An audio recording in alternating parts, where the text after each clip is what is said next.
सबसे कर लो प्रीत जगत में कोई नहीं पराया।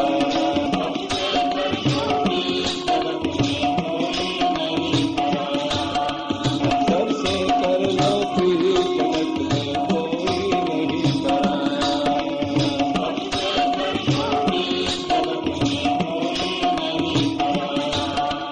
एक बाग गए पुष्प है सारे एक सागर के मोती।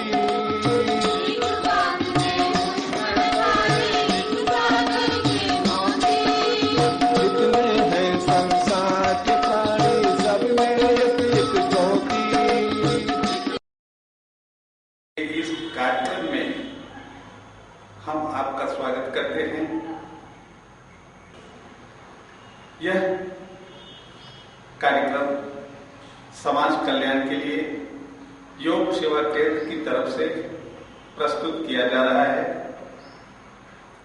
आपकी समस्याएं, शरीर से संबंधित रोग, कष्ट अथवा पीड़ा, मन के तनाव, मन के रोग अथवा आध्यात्मिक चेतना से संबंधित हो सकते हैं। इन सभी समस्याओं के समाधान के लिए ये कार्यक्रम निस्वार्थ भाव से आपकी सेवा के लिए प्रस्तुत किया जाएगा। तो आज का कार्यक्रम हम यहां से शुरू करते हैं। इसके लिए आप सभी लोग अपना ध्यान मेरी आवाज पर लगाइए, ध्यान पूर्वक मेरी बात सुनिए। आज तीसरा साधन बतलाएंगे, वह है अहिंसा। अहिंसा क्या है अथवा परमात्मा के साथ अहिंसा का क्या संबंध है और ज्ञान प्राप्त करने में अहिंसा की क्या भूमिका है, इसे गंभीरता से समझें। यह मेरा शरीर जन्म लेता है और मृत्यु को प्राप्त होता है।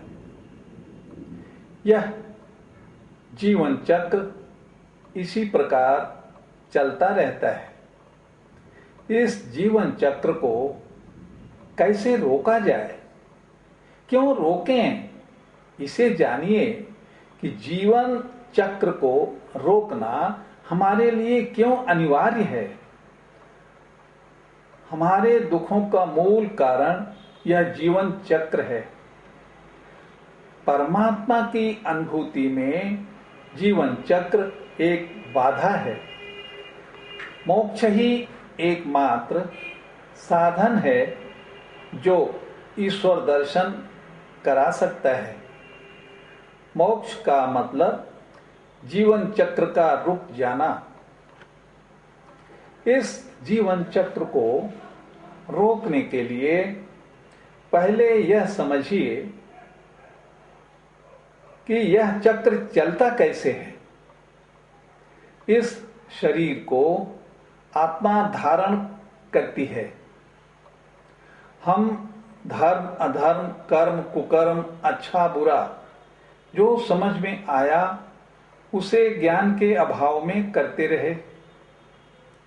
कर्मों को मनमाना ढंग से करते रहे और कर्मफल जो मुझे मिलना निश्चित है उसे संचित करते रहे।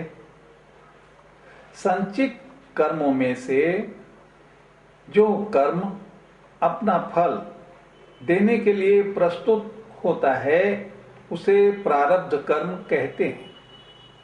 प्रारब्ध कर्मफल का भोग समाप्त होते ही यह भौतिक शरीर गिर जाता है, समाप्त हो जाता है, मृत्यु हो जाती है। आत्मा निकलकर पुनः नया शरीर धारण करती है और यह जीवन चक्र इसी प्रकार चलता रहता है। अहिंसा का मतलब है हिंसा न करना। हिंसा का मतलब शरीर को प्राण विमुक्त कर देना होता है। इसे ऐसे समझें कि शरीर से यदि प्राण निकाल दिया जाए तो उसे हत्या कहते हैं या मृत्यु कहते हैं। यह प्राण है क्या? यह प्राण एक जीवनी शक्ति है। जब तक यह प्राण प्रकृति के अंदर, निर्जीव वस्तु के अंदर अथवा पंच महाभूत से बने निर्जीव शरीर के अंदर रहता है, तब तक वह प्रकृति, निर्जीव वस्तु अथवा पंच तत्व का बना हुआ निर्जीव शरीर सजीव दिखलाई पड़ता है। इसका मतलब हुआ उसके अंदर चेतना व्याप्त है। यह शरीर निर्जीव है। इसके अंदर यदि प्राण शक्ति न रहे तो मृत घोषित कर दिया जाता है। चेतना और प्राण का अव्यभिचारिणी संबंध है। चेतना प्राण के साथ ही रहती है। शरीर से यदि प्राण निकल जाए अर्थात चेतना समाप्त हो जाए तो यह शरीर जैसा था वैसा ही पुनः हो जाता है। यह शरीर पहले भी निर्जीव था और प्राण का वियोग होने पर पुनः निर्जीव हो जाता है। यह सजीव तब दिखता है जब शरीर में प्राण प्रवाह चल रहा हो, चेतना कार्य कर रही हो, तब तक यह शरीर सजीव अर्थात जीवित माना जाता है। यह शरीर नष्ट कब होता है? इसके विषय में भगवान श्री कृष्ण ने इसका सिद्धांत बताया कि जब तुम्हारे प्रारब्ध कर्मों का फल अर्थात सुख दुख तुम भोग लेते हो तो उसकी समाप्ति के बाद यह शरीर शेष हो जाता है। शरीर समाप्त हो जाता है तो हिंसा का मतलब हुआ शरीर से प्राण और आत्मा को हटा देना। हुआ या नहीं? शरीर क्या है? निर्जीव है, अनात्मा है। इसके अंदर आत्मा नहीं है। अनात्मा से आत्मा को अलग करना यह क्या है? हिंसा है।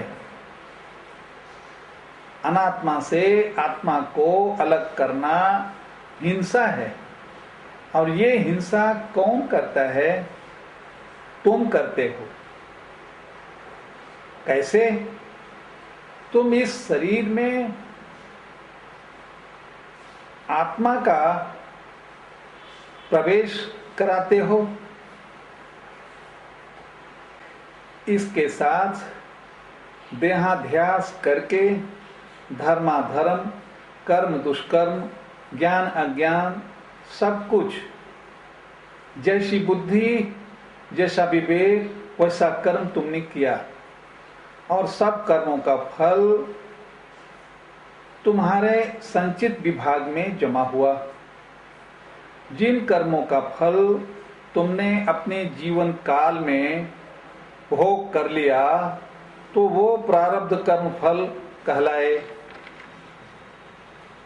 जिन कर्मों का फल अभी तुमने नहीं भोगा वो तुम्हारे संचित विभाग में जमा रह गए। उन कर्मों का फल भोग करने के लिए आत्मा को दूसरा नया शरीर धारण करना पड़ता है। इस शरीर से आत्मा निकलकर दूसरे नए शरीर में प्रवेश करती है। तो एक अनात्मा से आत्मा निकलकर दूसरे अनात्मा में प्रवेश करती है। तो अनात्मा से आत्मा का विच्छेद हुआ, जिसे हम हिंसा कहते हैं। अब यह कार्यक्रम आज का यहीं पर शेष होता है। इसका बचा हुआ भाग इसके अगले क्रम में, अगले भाग में मिलेगा।